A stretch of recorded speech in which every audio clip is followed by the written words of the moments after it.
Di-subscribe, like dan share dulu ya guys. Jangan lupa, lonceng notifikasinya diaktifkan agar tahu seputar video dari si Baong Sunda.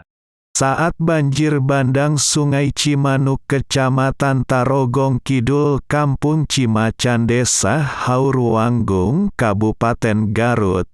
Pada hari Sabtu tanggal 16 Juli tahun 2022, seekor ikan arapaima raksasa berukuran 1 ton terbawa banjir bandang ditemukan oleh warga sudah mati. Diduga ikan ini berusia puluhan tahun.